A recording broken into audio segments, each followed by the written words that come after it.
رمضان المبارک میں 4 نوافل ضرور پڑھیں۔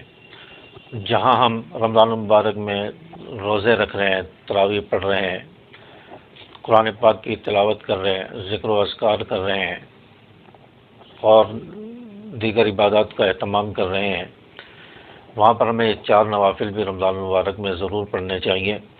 اس کی بہت زیادہ فضیلت ہے۔ آج کی ویڈیو میں ان 4 نوافل کی فضیلت اور اہمیت بتانے جا رہا ہوں۔ نمبر 1، تہجد کی نماز کا اہتمام کریں۔ رمضان المبارک میں تہجد کی نماز پڑھیں۔ تہجد کی نماز کی بہت بڑی فضیلت ہے۔ حدیث پاک میں آتا ہے، رسول اللہ صلی اللہ علیہ وسلم نے فرمایا، فرض نمازوں کے بعد اگر کسی نماز کی فضیلت ہے تو وہ تہجد کی نماز ہے، یعنی فرض نماز کے بعد سب سے زیادہ فضیلت تہجد کی نماز کو حاصل ہے۔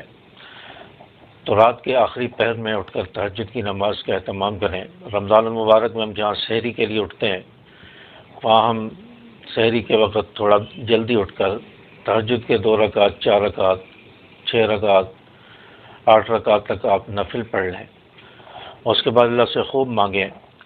حدیث پاک میں آتا ہے کہ یہ وہ وقت ہوتا ہے جب اللہ تبارک و تعالیٰ آسمان دنیا پر ہوتا ہے اور اللہ تبارک و تعالیٰ کی طرف سے منادی آواز لگا رہا ہوتا ہے، صدائیں لگ رہی ہوتی ہیں، کوئی ہے معافی مانگنے والا، کوئی ہے روزی مانگنے والا، کوئی ہے حاجتیں مانگنے والا، اس کی حاجتیں پوری کی جائیں، اس کو روزی دی جائے، اس کی دعائیں قبول کی جائیں۔ تو یہ وہ وقت ہوتا ہے، تو اس وقت دعائیں قبول ہوتی ہیں۔ تو تہجد کی نماز کا رمضان المبارک میں اہتمام کریں۔ نمبر 2، اشراق کی نماز کا اہتمام کریں۔ اشراق کی نماز فجر کی نماز کے بعد جب سورج طلوع ہوتا ہے، سورج طلوع ہونے کے 15 سے 20 منٹ کے بعد پڑھی جاتی ہے۔ تو اشراق کی نماز کی بہت زیادہ فضیلت ہے۔ رسول اللہ صلی اللہ علیہ وسلم فرمایا کہ جو شخص فجر کی نماز پڑھنے کے بعد اپنی جگہ پر بیٹھا رہا اور سورج نکلنے کے بعد 15-20 منٹ بعد اس نے اشراق کی نماز پڑھی، رسول اللہ صلی اللہ علیہ وسلم نے فرمایا کہ اس کو ایک مقبول حج اور عمرے کا ثواب ملے گا۔ جس نے 2 رکعت پڑھ لیں یا 4 رکعت اشراق کی نماز پڑھ لی، آپ علیہ الصلوۃ والسلام نے فرمایا اسے مقبول حج اور عمرے کا ثواب ملے گا۔ تو اشراق کی نماز کا اہتمام کریں۔ اور تیسرے نمبر پر چاش کی نماز۔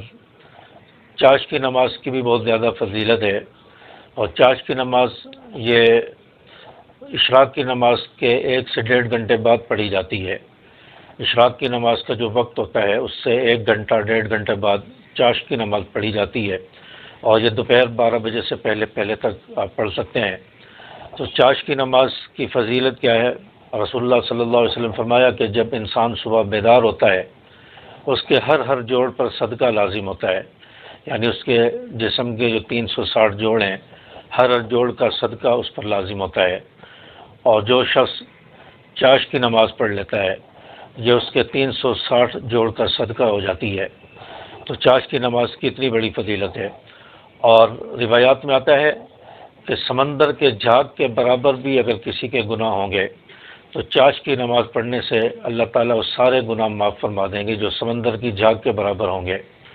تو چاش کی نماز کی اتنی زیادہ فضیلت ہے۔ اور چاش کی نماز کا ایک بڑا فائدہ یہ ہے کہ یہ روزی کے لیے پڑھی جاتی ہے۔ اس کی وجہ سے اللہ تعالیٰ رزق عطا فرماتے ہیں، رزق میں برکت اور گھر میں خیر و برکت عطا فرماتے ہیں۔ جو چاش کی نماز کا بھی اہتمام کیا جائے رمضان المبارک کے اندر۔ اور چوتھی نماز اوابین کی نماز ہے، جو مغرب کے فرض نماز سنت نماز کے بعد پڑھی جاتی ہے۔ مغرب کے فرض اور سنت پڑھنے کے بعد 6 رکعت نماز نفل پڑھے جاتے ہیں، جن کو اوابین کہتے ہیں۔ تو یہ 2 رکعت کر کے 6 رکعت نفل پڑھی جائے۔ تو اس کے بارے میں آتا ہے کہ اوابین کی نماز پڑھنے والے کو اللہ تبارک و تعالیٰ 12 سال کی عبادت کا ثواب عطا فرماتے ہیں۔ روایات میں آتا ہے کہ اس شخص کو 12 سال کی عبادت کا ثواب ملے گا۔ تو اوابین کی نماز کا مغرب کی نماز کے بعد اہتمام کریں۔ اوابین کے نوافل، اس کی بھی بہت زیادہ فضیلت ہے۔ تو یہ 4 نوافل ہیں، تہجد کے نوافل، اشراق کے نوافل، چاش کے نوافل، اور اسی طرح مغرب کے بعد اوابین کے نوافل۔ جہاں ہم رمضان المبارک میں دیگر عبادات کر رہے ہیں، وہاں پر ان کا بھی اہتمام کر لیں، تو اس سے ہم ڈھیروں اجر و ثواب حاصل کر سکتے ہیں، جوڑیاں بھر بھر کے ثواب حاصل کر سکتے ہیں۔ تو ان نمازوں کا اہتمام کریں۔ ان کی نیت بھی آسان ہے کہ میں نیت کرتا ہوں 2 رکعت نماز تہجد واسطے اللہ تعالیٰ کے، یا 2 رکعت نماز اشراق واسطے اللہ تعالیٰ کے، میں نیت کرتا ہوں یا کرتی ہوں 2 رکعت نماز چاشت واسطے اللہ تعالیٰ کے، یا میں نیت کرتا ہوں یا کرتی ہوں 2 رکعت نماز نفل اوابین واسطے اللہ تعالیٰ کے۔ اس طرح آپ 2 رکعت کی نیت کر سکتے ہیں۔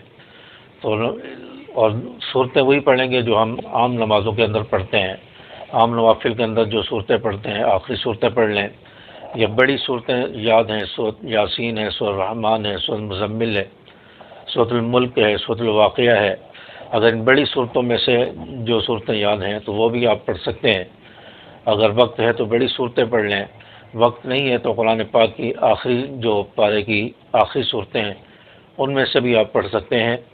تو چاش کی نماز اور دیگر نوافل، ان کی ڈیٹیل آپ کے سامنے رکھ دی ہے۔ امید ہے کہ آپ کو بات سمجھ آئی ہوگی۔